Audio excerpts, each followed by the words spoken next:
తెలివిలేని కోడి మరియు గాడిద. కోడి మరియు తెలివిలేని గాడిద ఒక అడవిలో ఉండేవి. దాంట్లో ఒక కోడి గాడిద ఉండేవి. అవి రెండు చాలా మంచి స్నేహితులు. ఎప్పుడూ ఒకదానితో ఒకటి ఉండేవి. ఒకరోజు తిరుగుతూ తిరుగుతూ అవి రెండు వేరే అడవిలోకి వెళ్ళసాగాయి. అక్కడ అవి ఓ సింహాన్ని చూసి ఆ రెండు ఆగిపోయాయి. సింహం దృష్టి ఓ కుందేలు మీద ఉండడం గమనించాయి. సింహం కుందేలును వేటాడడానికి వెళ్తుంది.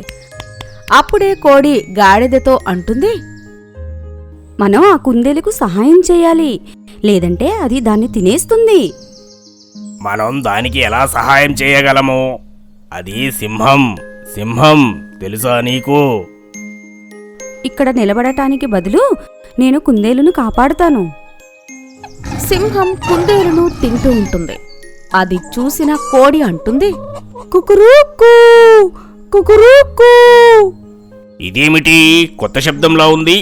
ఇలాంటి శబ్దాన్ని నేను ఈ అడవిలో ఎప్పుడూ విననేలేదు. ఆ అడవిలో ఒక్క కోడి కూడా లేదు. అందుకే ఈ శబ్దం సింహానికి కొత్తగా అనిపించింది. కుకురూకు కుకురూకు. కోడి శబ్దం విని సింహం అక్కడ్నుంచి పారిపోతుంది. ఇది చాలా ప్రమాదకరమైన శబ్దంలా ఉంది. అడవిలోకి ఏదో వింత జంతువేదో వచ్చినట్లనిపిస్తుంది. పరుగెత్తరో పరుగు. అరే వా, కోడి శబ్దం విని సింహం పారిపోతుందా? నేను నీకన్నా పెద్దగా ఉన్నాను. నేనిప్పుడే సింహాన్ని అడవిలో నుంచి గెంటేస్తాను. తర్వాత అడవిలో నా పేరు మార్మోగిపోతుంది. లేదన్నయ్యా, నువ్వలా చెయ్యకు. నీ ప్రాణానికి ప్రమాదం. గాడిద కోడి మాటలు వినలేదు. సింహం వెనకాలే పరిగెత్తసాగింది. గట్టిగట్టిగా కొయ్యో కొయ్యో అని అరవసాగింది. సింహం ఇది విని పరిగెత్తుతూ ఉంది. కొద్ది దూరం వెళ్లి అది తిరిగి చూసింది. అరే, అది గాడిద. ఇది నా ఆహారం కావడానికి నా వెనకాలే వస్తుంది. ఎంత బాగుంది! సింహం ఇటువైపు రావడం చూసి గాడిదకు ఏమర్థం కాలేదు. కొద్దిసేపట్లోనే అది సింహానికి ఆహారమైంది. అందుకే అతి తెలివి పనికిరాదు అంటారు. సింహం ఇంకా కోతి గొడవ. ఒక దట్టమైన అడవిలో చెట్టుపైన ఒక కోతుల గుంపు నివసిస్తుంది. అక్కడ కొన్ని కోతులు ఎంజాయ్ చేసేవి. ఎందుకంటే అదంతా వాళ్ళ స్థావరం కాబట్టి. ఆ అడవిలోని రాజు సింహం ఒకరోజు తన పాత గుహని వదిలేసి కొత్త గుహని వెతుకుతుంది.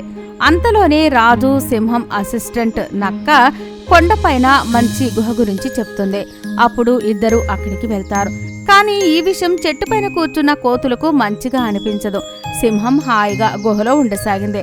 ఒకరోజు అన్ని కోతులు వెళ్లి ఇలా అంటాయి, అరే ఓ సింహం రాజు, మీరిక్కడికి ఎందుకొచ్చారు? ఇదంతా మా స్థావరం.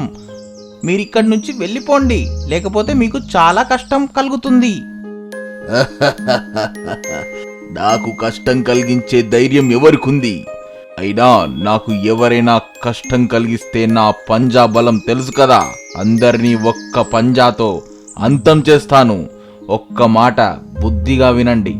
మీరు నాకు కష్టం కలిగించకండి. ఇక నేను మిమ్మల్ని ఏమీ అనను. అలా అనగానే కోతి భయపడి అక్కడి నుంచి వెళ్ళిపోతుంది. కానీ మరుసటి రోజు నుంచి కొన్ని కోతులు అదే ఆలోచనలో ఉండిపోయాయి. సింహాన్ని రాళ్లతో కొట్టేవారు. పెద్దరాయి తన గుహ తలుపు దగ్గర పెట్టేవారు. అప్పుడు సింహం కోపంతో గర్జిస్తే అందరూ పారిపోయేవారు. ఒకరోజు సింహం నక్కతో అన్నది, అరే ఓ నక్క, నేను ప్రతిరోజు నీళ్ల కొరకు కొండ కిందికి వెళ్ళలేను. అందుకే రేపటి నుంచి నువ్వు నా కొరకు ఒక గంగాళంలోని నీళ్లు తీసుకొచ్చి ఇక్కడ పెట్టాలి, సరేనా? మరుసటి రోజు నుంచి నక్క నీళ్లు పెట్టి వెళ్ళిపోయేది. కోతి వచ్చి అన్ని నీళ్లు కొండపై నుంచి కిందకి పారబోసేది. ఇక కోపంతో సింహం నక్కని అడుగుతుంది, రోజు రోజుకి నువ్వు పని దొంగవి అవుతున్నావు. నేను నీళ్లు తీసుకురమ్మని చెప్పాను, కానీ నువ్వు తీసుకురాలేదు. ఏంటి విషయం? అయ్యో లేదే మహారాజా, నేను ప్రతిరోజు నీళ్లు పెడుతున్నాను. ఏం జరుగుతుందో తెలియదు. ఇక మరుసటి రోజు నక్క నీళ్లు తీసుకొచ్చి అక్కడ పెట్టింది. తర్వాత నక్క గుహలోకి వెళ్ళిపోతుంది. ఇక సింహం నక్క చాటుగా చూస్తాయి. ఇంతకీ ఏం జరుగుతుందో. కాసేపటి తర్వాత కొన్ని కోతులు వచ్చి నీళ్లన్నీ కొండపై నుంచి కిందకి పడేస్తాయి. అప్పుడే సింహానికి తెలిసిపోతుంది ఈ పని కోతులది అని. కాని సింహం ఏమీ అనదు. అలాగే కొన్ని రోజులు గడిచిపోయాయి. ప్రతిరోజు సింహం వేటాడడానికి బయటికి వెళ్తుంది. కాని తొందరగానే వేటని తీసుకుని వచ్చేసేది. అది చూసి కోతులకు అనుమానం కలుగుతుంది. ఇక సింహం దగ్గరికి వెళ్ళి అడిగిందే, అయ్యో సింహమన్నా, ఇవాళ రేపు నువ్వు వేటాడటానికి వెళ్తున్నావు, కానీ చాలా తొందరగా వస్తున్నావు, ఏంటి సంగతి? అయ్యో కోతులు, నాకు తెలుసు మీరే నా నీళ్లు పడేస్తున్నారు అని. అయితే ఆ నీళ్లు పడుతుంటే అక్కడ చాలా గడ్డి మొలిచింది. ఇక దాన్ని తినడానికి చాలా జంతువులు కూడా వస్తున్నాయి. అందుకే నాకు వేటాడటానికి సులభంగా ఉంది. నేను వేటాడటానికి చాలా దూరం వెళ్ళే అవసరం లేదు కాబట్టి అందుకే మీరు బతికిపోయారు. లేకపోతే నా నీళ్లు పడేయడం వలన మీకు శిక్ష ఎప్పుడో దొరికేది. నీతి: శత్రువులు చేసిన నష్టంలో మన లాభాన్ని కూడా వెతకాలి. తెలివైన గుర్రం అత్యాస యజమాని. శ్యాంపూర్ అనే ఒక ఊరిలో రాము అనే ఒక చాకలివాడు తన గుర్రం బాధలతో కలిసి ఉండేవాడు. అతను గుర్రంపై మాసిపోయిన బట్టలు పెట్టి నది దగ్గరికి వెళ్ళి వాటిని ఉతుక్కునేవాడు. అలా ఎక్కువ డబ్బులు సంపాదించేవాడు. అలాగే అతని ఇల్లు గడిచేది. గుర్రం రాముకి బాగా సహాయం చేసేది. కానీ చాలా సంవత్సరాల తర్వాత గుర్రం ముసలిది అయిపోయింది. అది ఇంకా ఎక్కువ బట్టలు మోయలేకపోయేది.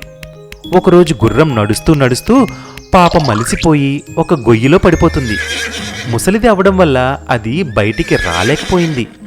ఈ గుర్రం ఇప్పుడు ముసలిదైపోయింది. దీన్ని నేను ఈ గొయ్యిలోనే కప్పెట్టేస్తా. ఇక్కడే పడి చస్తుంది.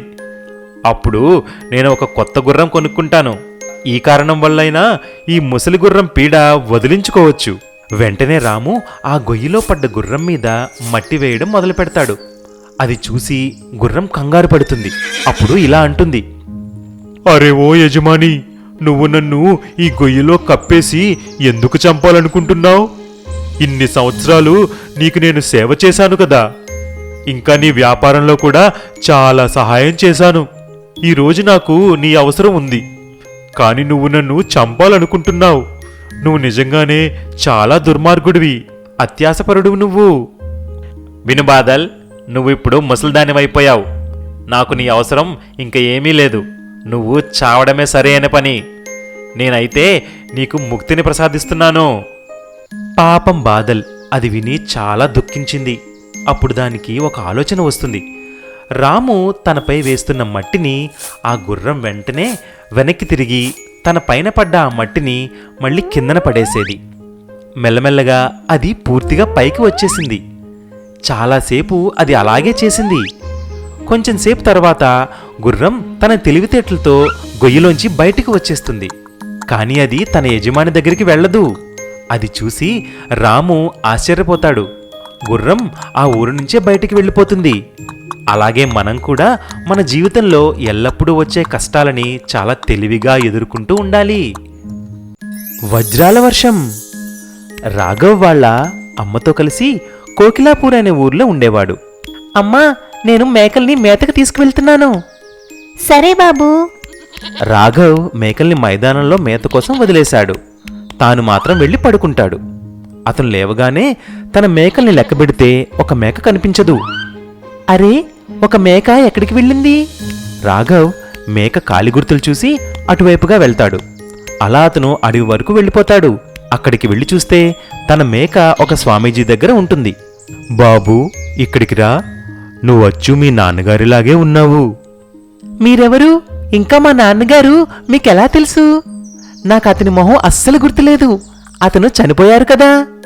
లేదు బాబూ, అతను చనిపోలేదు. అతను పేదరికం నుండి బయటికి రావాలని ఇక్కడి నుండి దూరంగా వజ్రాల వేటకి హీరాపూర్ అనే గ్రామం వెళ్లారు.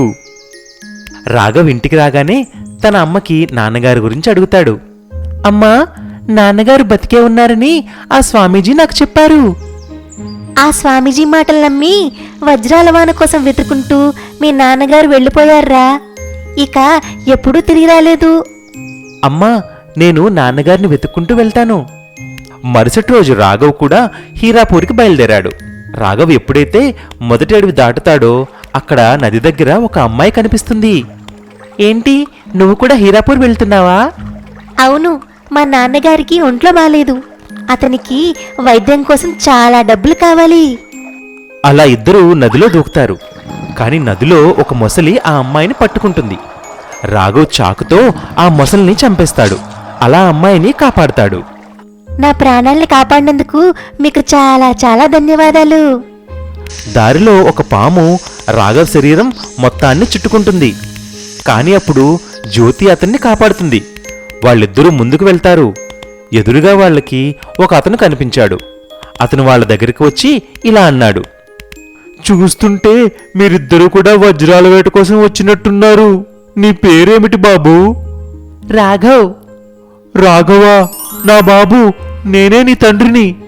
ఇద్దరూ కౌలించుకుంటారు. మరుసటి రోజు ఊర్లో వజ్రాల వాన పడుతుంది. అందరూ కూడా చాలా వజ్రాలు మూట కట్టుకుంటారు. అలా వాళ్ళ ఊరు వెళ్ళిపోతారు. రాఘవ్ వాళ్ళమ్మ తన భర్తతో కలిసినందుకు చాలా ఆనందిస్తుంది. జ్యోతి తన నాన్నగారికి వైద్యం చేయిస్తుంది. రాఘవ్ ఇంకా జ్యోతికి పెళ్లి కూడా అయిపోతుంది. అలా ఇద్దరూ ఆనందంగా ఉండడం మొదలు పెడతారు.